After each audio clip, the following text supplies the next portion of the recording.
All right. Hey, Nancy. Steve Cannon. Hi, Steve. Hey, nice to virtually meet you. I've been doing a lot of virtual meetings these days. Oh, I believe it.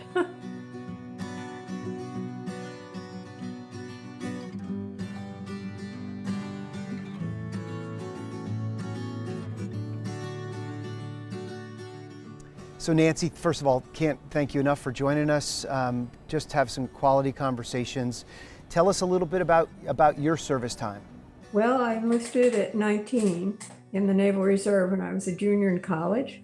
That would be 1953. And went one night a week to Naval Reserve Unit in Perth Amboy, New Jersey. There was one other woman in my college that was in the unit, and everybody was nice.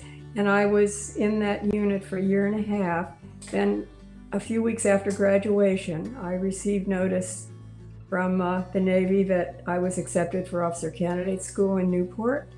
And so I gave up my summer, which I'd planned to attend, studying graduate course at Woods Hole, Massachusetts in marine biology. I decided to go right into the Navy, full time. Then I went to officer candidate school for 4 months. The first 2 months you're enlisted, you're a seaman, and then you're an ensign for the last 2 months. Wow. So you were one of the first OCS candidates that one of the earliest that included women? I believe so. I'm really not sure how many classes there were before mine. Not a lot.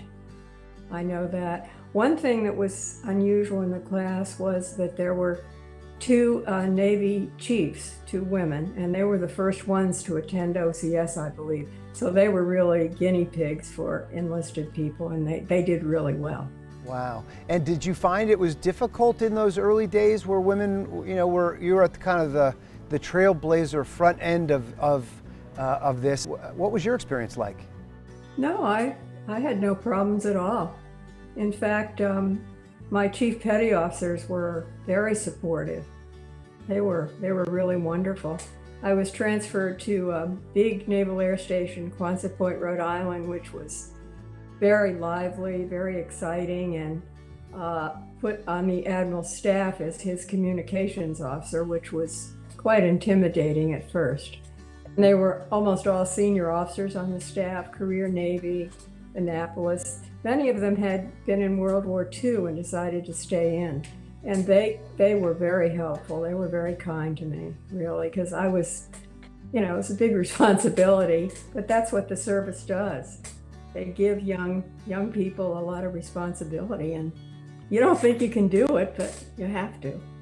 Sure. So Nancy, help me understand what motivates a 19-year-old young woman to raise her hand, take the oath, and enlist. A lot of my male friends were being drafted for the Korean War, and their lives were being upset.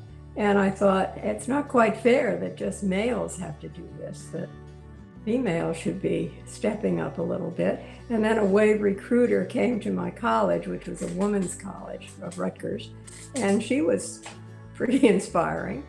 And then the Navy had a quote, I believe, an enlistment a sign or something, slogan called, "It's not just a job, it is an adventure." And I was hoping that was true. And of course, I was in a very safe American environment, so we can't compare this with the people that went to Korea and, and endured all that. It's just, there's no comparison.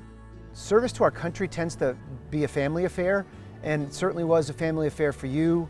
I've heard that several of your children have served, and as well as now a grandchild. Tell us a little bit about that. Why has that become a family business for you?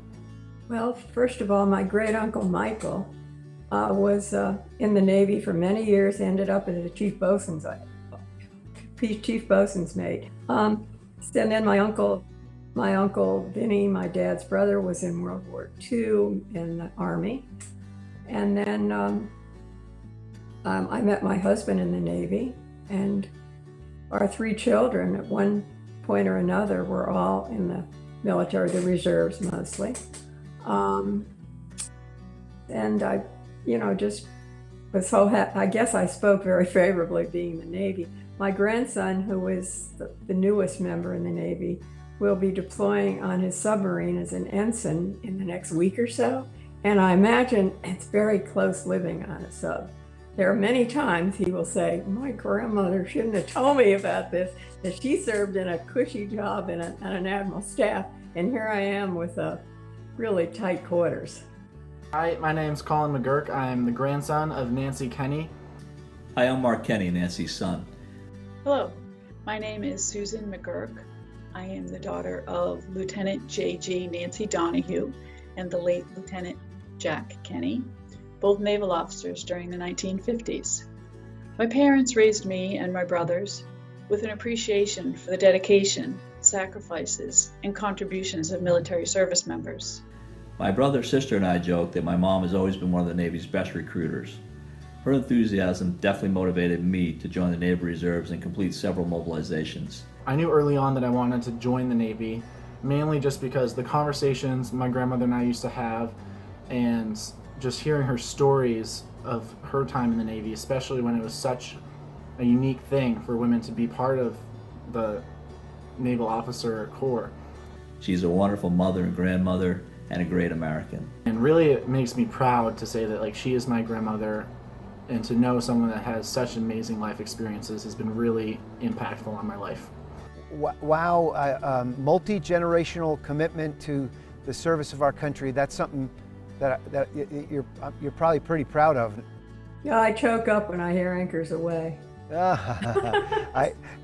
I don't get choked up at Anchors Aweigh, but I get choked up at the Army version. So, but that's really great. So thank you for your family's service. Thank you for this conversation and just sharing a little bit about your story. And that's what we're here to celebrate. We're celebrating your story as it represents all the other stories that are out there that are hard to tell. So appreciate you, Nancy. Thank you very much. Okay, thank you.